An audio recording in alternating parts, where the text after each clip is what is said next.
Awesome. Well, it's great to be here. Excited to chat about a topic that is critically important in the industry of sports and measurement and performance and return. Can everyone hear me? Or am I talking? Yeah. Okay. Cool. So Seth, awesome to be here. Brand Innovators, thank you guys. Really excited to chat about this one. So let's dive right into it. Seth, if you don't mind, just set the table a little bit on the portfolio at Proximo from a sponsorship perspective and where you guys are active and playing in sports. Yeah, it's been a fast growth for Proximo. I mean, if you think about the construct of spirits and sports, they kind of happen on site, at home, and in bars. So the organization's been very supportive. It's been about a 4-year proposition since we've grown our portfolio and our dynamic. We have about 70 different partnerships, which include team, event, and league partnerships throughout the way. And I think what we're going to talk about today, and again, thank you, Brand Innovators and everyone who's attended, is the measurement and evaluation behind that, because that is a core topic, I'm sure not just amongst us at Proximo, but in the industry as a whole, and as we've grown up. So, yeah, and again, thank you for the portfolio. We have about 15 active brands that engage with sports across a whole different gamut. Awesome. So to piggyback that and to kind of get into the topic of the conversation, let's talk about sponsorship measurement. And I think this is one that is a growing importance for brands and agencies and properties in sports, is to really quantify the success and impact of sponsorship. So one of the things that we've talked about, I think, as an industry, is we've come such a long way in measurement, in broadly speaking, in media and marketing, with data and technology and everything that we have at our fingertips. But I think from a sports sponsorship standpoint, we probably have room to grow, and we are. I think that's one area that has probably lagged a little bit in sports, is how we implement better sports measurement and sponsorship. So can you chat a little bit about just your perspective on where sports sponsorship measurement and analytics stand right now?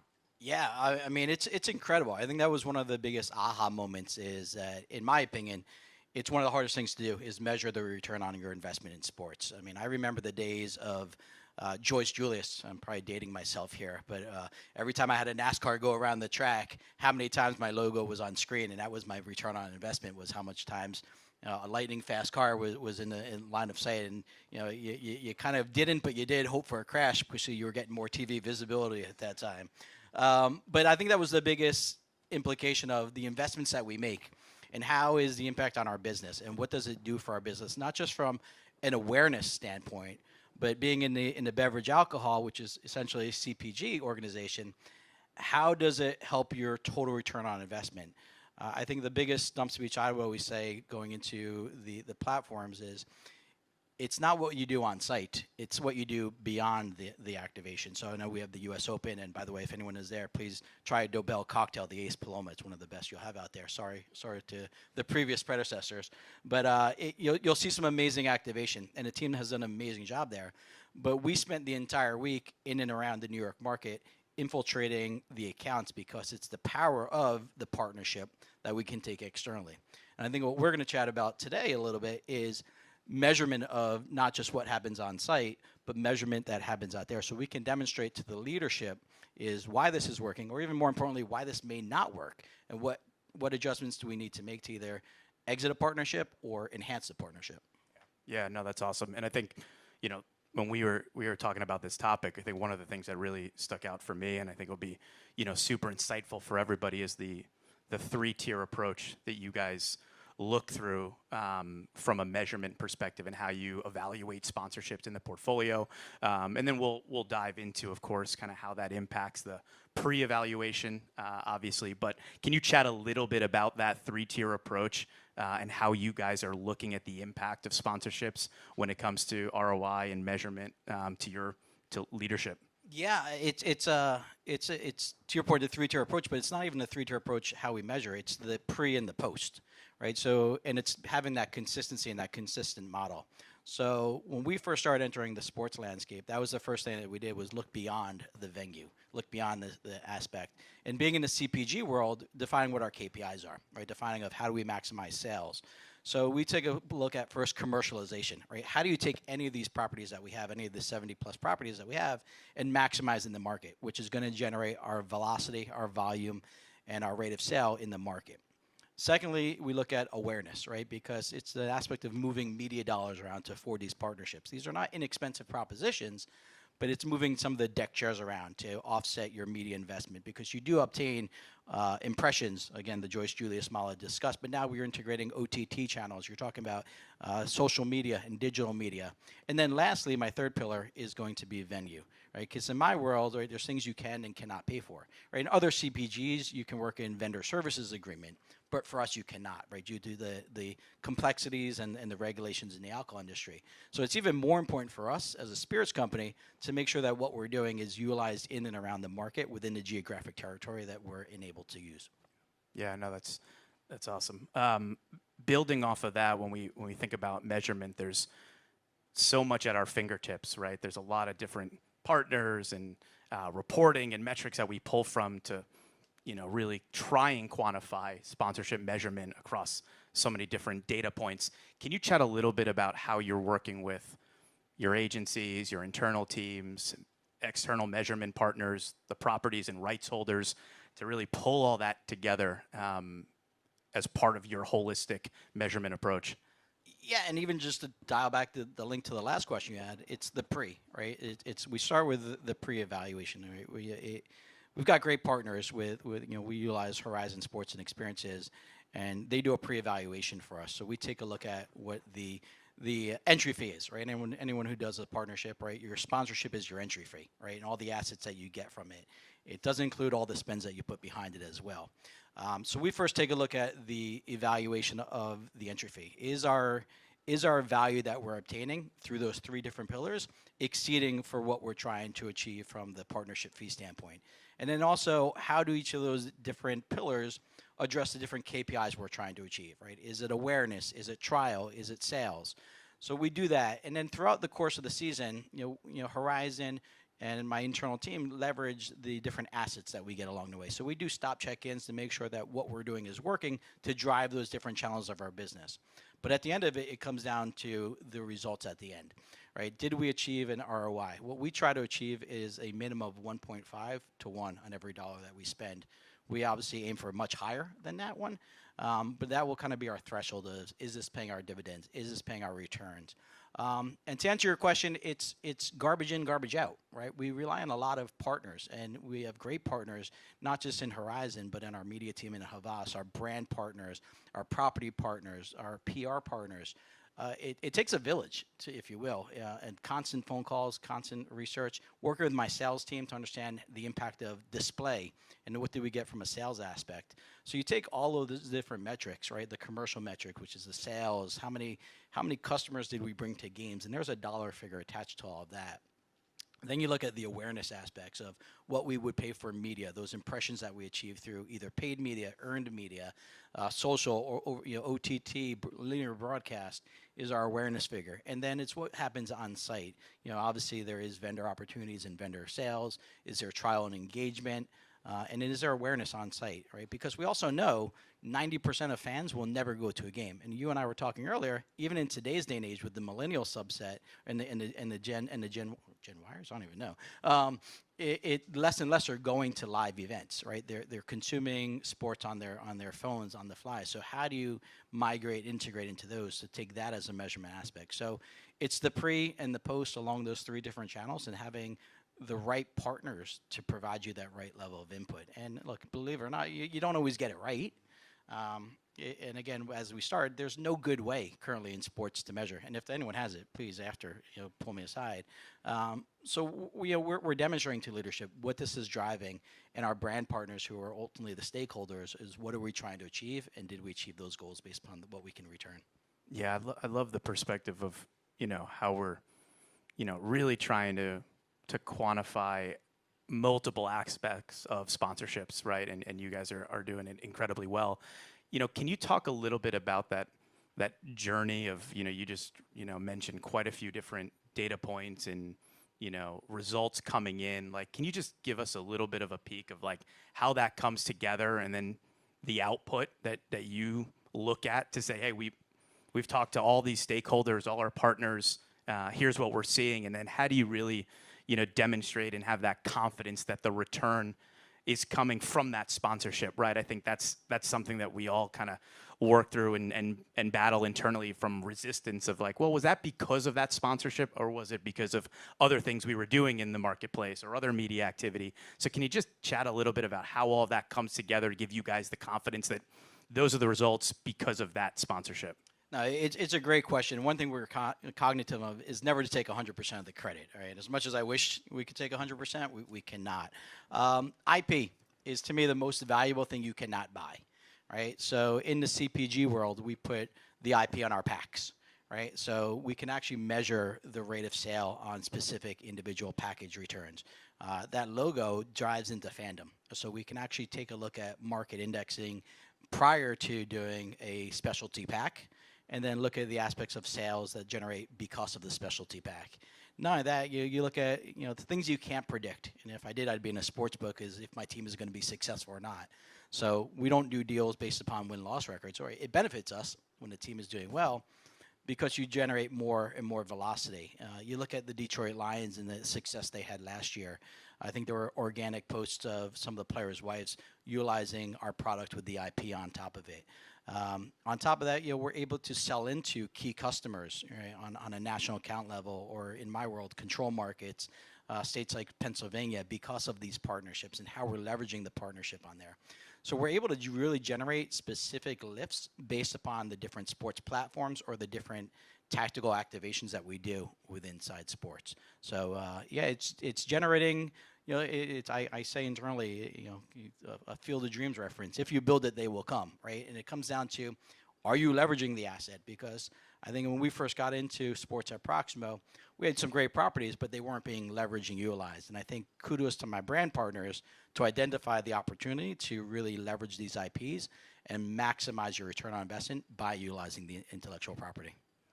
Yeah, when you think about measurement, one of the topics that we talked about was the cadence, right? Obviously, sponsorships are not as transactional, right, as other forms of media. What does that cadence look like for you guys when it comes to measurement, how you're looking at reporting for sponsorships over the course of a season, end of season? Like, how frequent? Are there certain aspects you're looking at a bit closer, others that are multiple times? Like, how are you building that cadence for those different measurement, results that are coming in throughout, a sports season? Yeah, it's not one and done for sure. I think it's leveraging all the different assets. There's a ton of research available.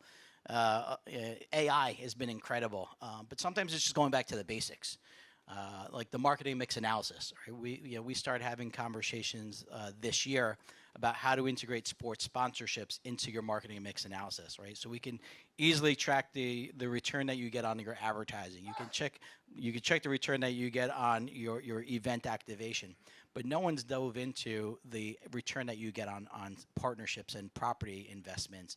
So we started looping in our sports partnerships into that marketing mix analysis. But doesn't start or stop there. It's an ongoing dialogue. Even on my drive into the state today, talking with one of my team partners about our venue sales and what they turned on to increase our venue sales. And again, that is my third pillar, but it's still an important pillar because it's a means to drive trial, a means to drive sales. So it's every aspect. You can't ignore it just because it's the third pillar. It's an ongoing dialogue, ongoing conversation. Are my assets being utilized? Are my assets driving what I'm trying to achieve? And then are those returns, because you have to be able to make adjustments on the fly. And I don't think the boat doesn't turn quick enough, in my opinion, and probably most of my partners' opinions. But it's being able to react in real time to impact your sales and the opportunities that you have.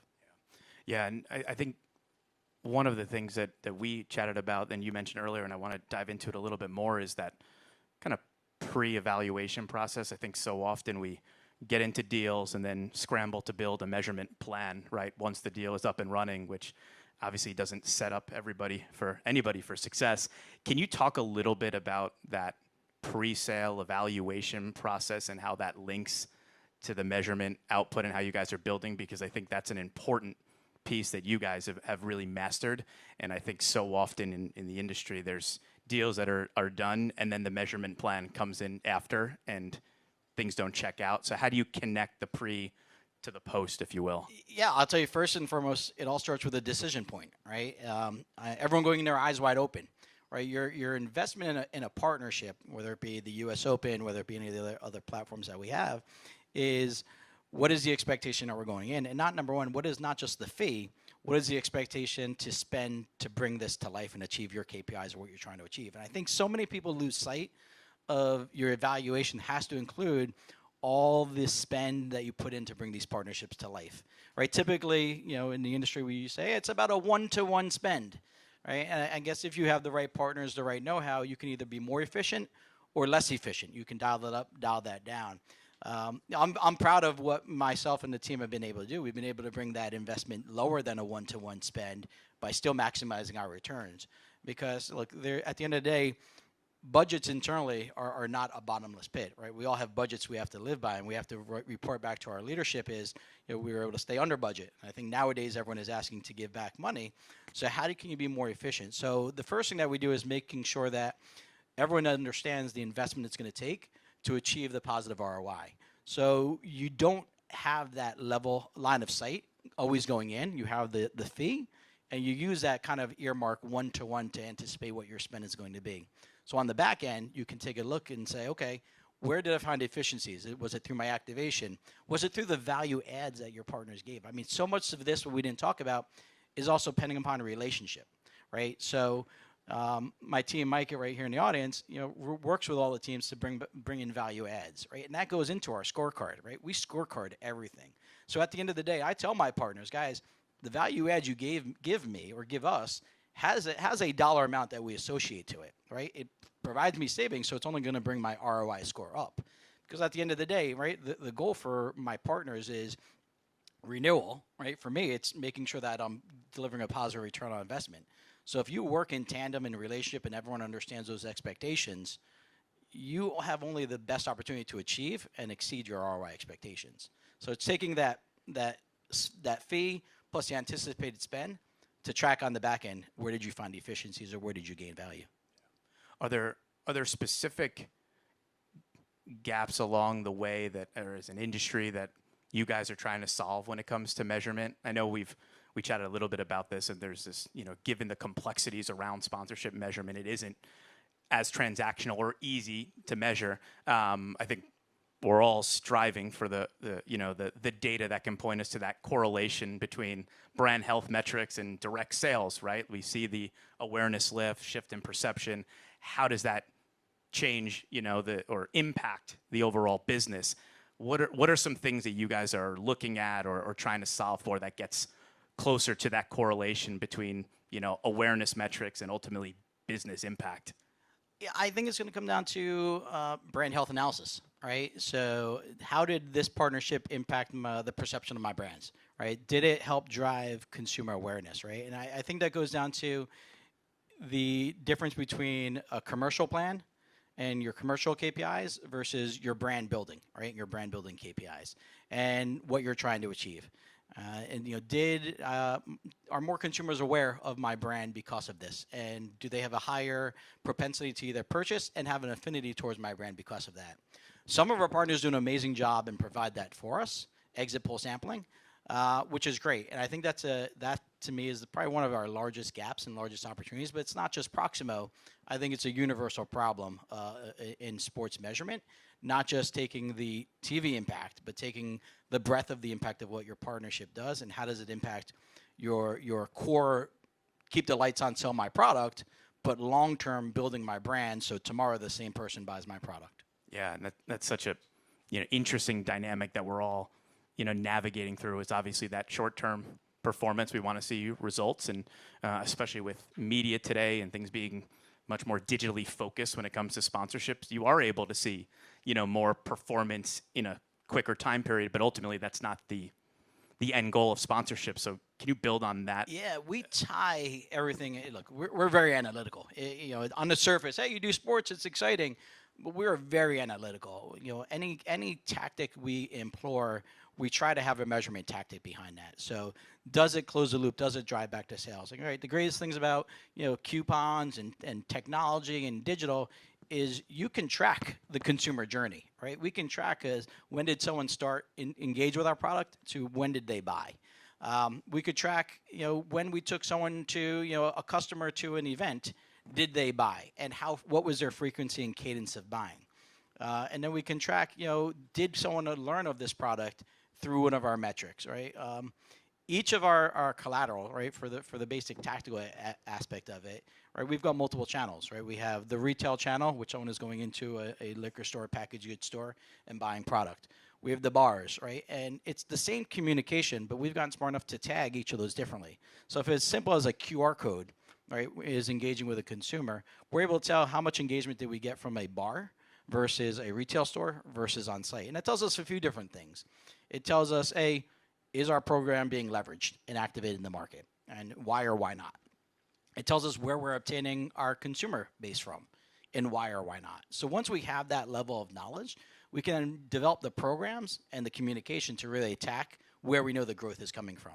But it all starts from the analytics and the measurement of where this is coming from to deliver a positive return on investment. Yeah, and building off of the analytics piece, can you talk a little bit about how you guys are using audience insights and data on the front end to identify the right sponsorships? How does that play into your evaluation set of saying we need to be in soccer, we need to be in football, we need to be in basketball, and these verticals of sports based on audience data and insights that about your consumers and your brands, and finding that alignment, I assume, is a part, but would love to hear your perspective on that. Yeah, it's strategy, right? Strategy is based in core insights, right? And how do you develop your strategy from that? So, we look across the greater metrics of where our velocity is, where consumers are buying our product.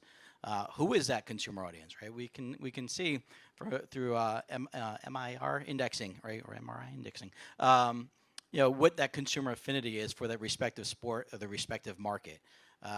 We actually had a conversation yesterday, even dialing deeper into grocery data, right? Which consumers from which the different grocery stores are buying our products, and where is their affinity, right? If I'm a grocery store X shopper, but am I also a Detroit Lions fan, right? So now I know how can I drive that through there. So we do a lot of that pre-work to understand, is this the right platform? Are these consumers engaging in a consumer of our sports and consumer of our product at that perfect intersect, which only helps maximize our business, right? There is an aspect of dumb luck, which we talked about, the Boston Celtics winning the championship, right? That did great for our brand Bushmills. And how do you leverage that success? But there's things such as that you can't predict, right? And does the market get on top of that and drive that volume for you?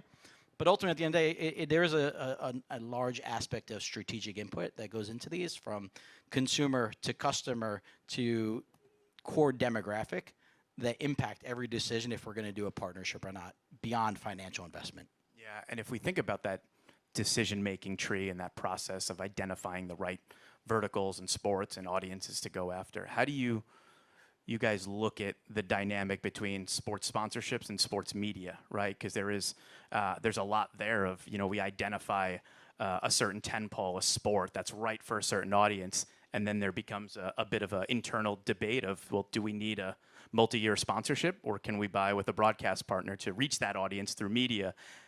I think it might go back to the power of IP, which you talked about, which you can't get from media. But can you talk a little bit about that sports media and sponsorship decision-making process comes in when you know the territories to play in, and then deciding kind of how to activate in that sport? Yeah, it goes ultimately down to key performance indicators, right? Am I trying to build brand awareness in a respective market, and does the vehicle, the sports media vehicle, have that reach that I'm trying to achieve, versus the equity of the team, right? And I think that's where the IP comes into play. Is I'm borrowing the equity, the local relevance and the local equity, mostly from a commercial standpoint, right? And driving that relevance. But again, media, I can buy media all day long on any platform if that's what I'm trying to do, is drive brand awareness.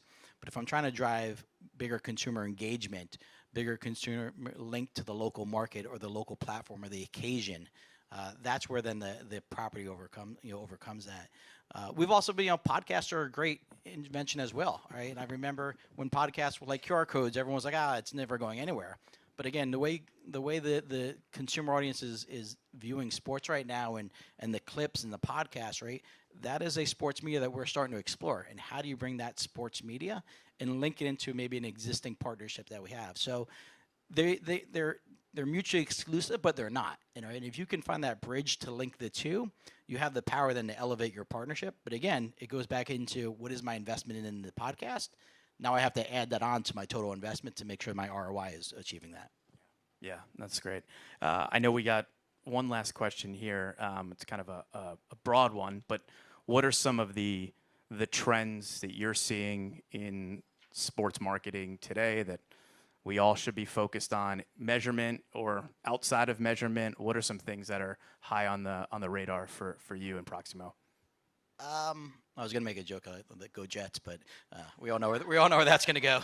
I would say we talked about earlier. It's the figuring out how to engage with that consumer who's consuming sports on the go, right? That digital, that streaming. It's also finding the people are spending a lot more money to go to an event right now. How do you make it an enjoyable event? What is the value we can offer to our partners to enhance the consumer experience, right? How do you bring that consumer experience to life on site and maximize that? But for me, it's really linking up with our digital teams and how do you engage that digital consumer, right? Through, whether it be through promotion, whether it be through the media aspects, and activating and engaging with that consumer to enhance their viewing experience, right? So I think that's going to be the core crux, which doesn't always happen on site. And that goes to my first pillar, is beyond the stadium, right? And in this omni-channel world is how do you get it through the line at all different touch points. So I think that's probably the biggest opportunity area for us in that kind of buy sports and activate against sports, or even you guys that are selling properties, is making sure that you consider the different streams that are going to drive our business and drive what we're trying to achieve, and providing assets and avenues to attack that as well. That's awesome. Okay. I think that's it. Questions? Hey, Seth. First of all, I want to say, congratulations on you guys dived headfirst into tennis, and the results have seemingly been incredible. You guys are killing it, and I'm not sure a lot of people know, but you've taken on the Honeydews with the Ace Paloma. This is your second year at the U.S. Open. Obviously, you guys are stepping up your U.S. Open game. You had a great, you talked a lot about analytics today. With those analytics that you had, all the success you guys had last year at the U.S. Open, this year I know you're going in even bigger. Was a lot of that step up and a lot of that stuff you're doing with USTA at the Open activating, is that as a result of your feedback and a lot of the analytics you got last year? Or just just from what you're getting from tennis in general, that it's a good... Sure, did everyone hear the question? Okay, just how do we ramp up, or what was our decision point to ramp up our investment with the U.S. Open? First and foremost, I have to give credit to my brand partners, right? They saw tennis as a platform to go into. I mean, U.S. Open wasn't our first foray. We did a lot of test and learns with the Miami Open, the Cincinnati Open, Western and Southern Open, and Indian Wells, all great partners as well. So I think my brand partners took a tremendous learning from those avenues and those aspects. I think what we did with the U.S. Open last year was just scratching the surface. To your point, we took on the Honeydews. Tequila is on the rise. It provided consumers an alternative to what has traditionally been a U.S. Open cocktail with the Ace Paloma. And I think they looked at the white space opportunities on there. So I know we're taking over what used to be known as the Emirates Club as the Dobell Club, or the Dobell space right now.